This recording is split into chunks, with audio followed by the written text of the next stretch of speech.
I don't know if it was Chris or somebody in the office last night said, "Man, you gonna take that long drive after being here till like 2 a.m.?" I said, "There's nothing to it, man. Yeah, I've been doing this forever."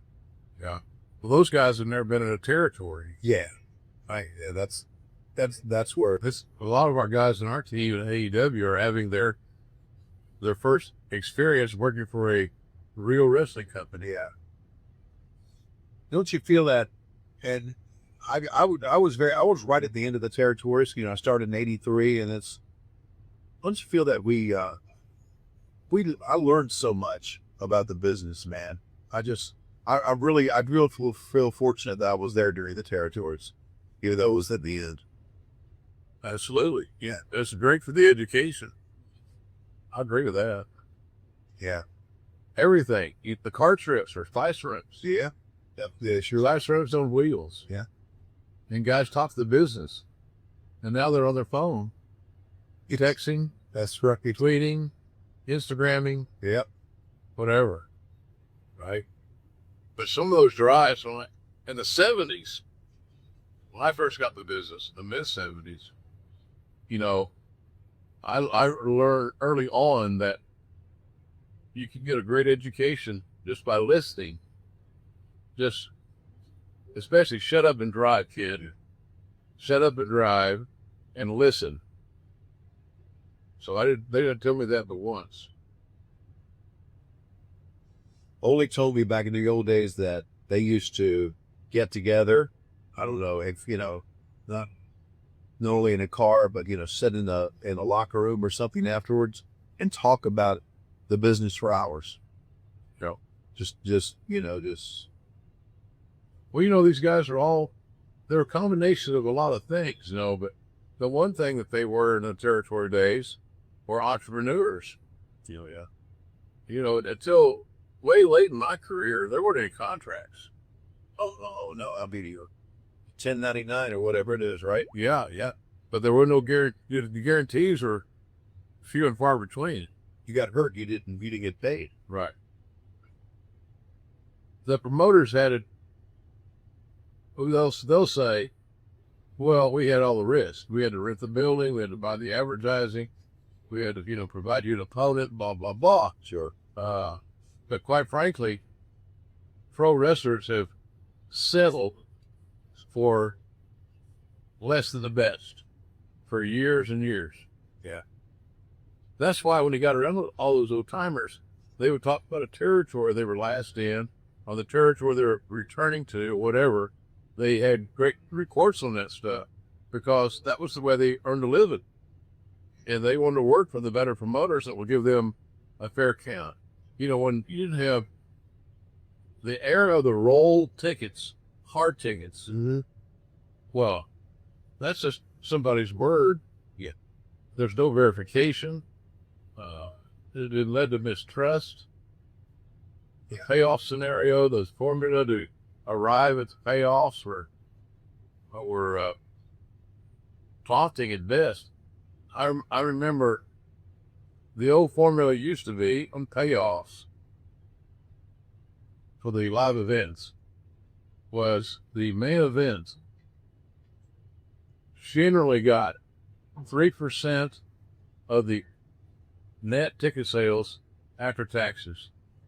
So in other words, if your net was $100,000 in the gate that night, and you're in the main event, you're probably going to get paid somewhere around $3,000. 3% of the net after taxes. Yeah. So they took the taxes off the top, paid the taxes, and that next number was the number that the payoffs were derived from. But again, you still got that trust issue. A, do we get the right count? The house on bigger? Yeah. And B, the formulaic way of getting the payoffs to somebody was also discretionary income. And so the promoters themselves created a system that was not trustworthy. Yeah. It bred this, not new, this intent questions. You know, the first time I heard about that was, I guess, '86, Great American Bash. You know, the Crockett's went all over with the stadium shows. Yeah. And I remember we worked Veterans Stadium in Philadelphia as one of our first ones.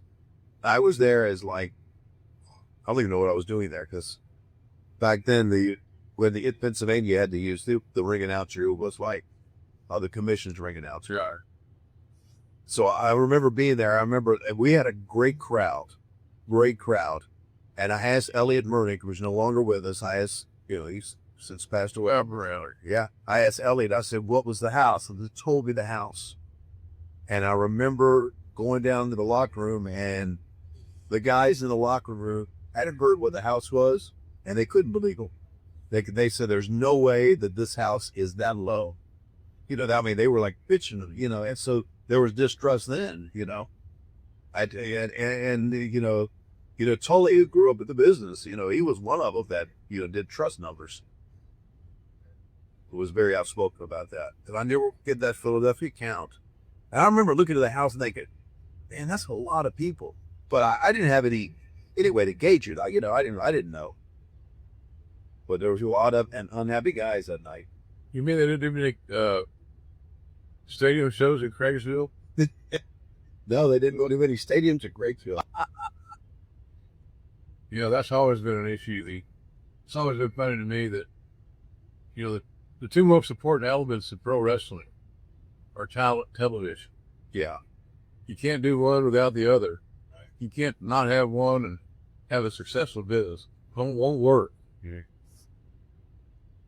So, to take care of your talent with some sort of guarantee, it's better now. I get that. Yeah.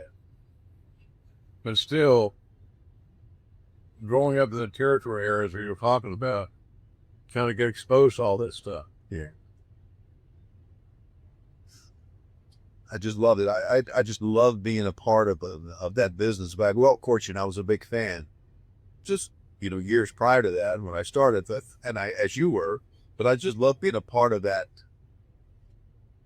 Having to do work based on house shows. And that was the bread and butter. You know, the guys worked all the time. Remember, Arn came in one day at the backstage, or back where we did the interviews, the local interviews. That was an all-day thing, man. Those local interviews, all-day thing. It was a huge deal, too, man. Oh, man, it was. That's how you sold tickets. Sure. And the only way you made money in that era was selling tickets. Yeah. It's money before pay-per-view and before organized merchandising. Yeah. There was one source of income for wrestlers. Yeah. Ticket sales.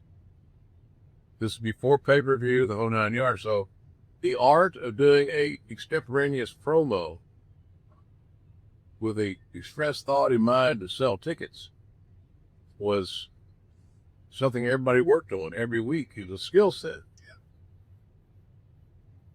That's why guys that could really talk, the Cornettes of the world, for example, they were so valuable because they could sell tickets.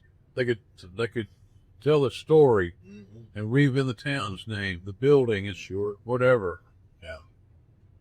That helped them do other promos.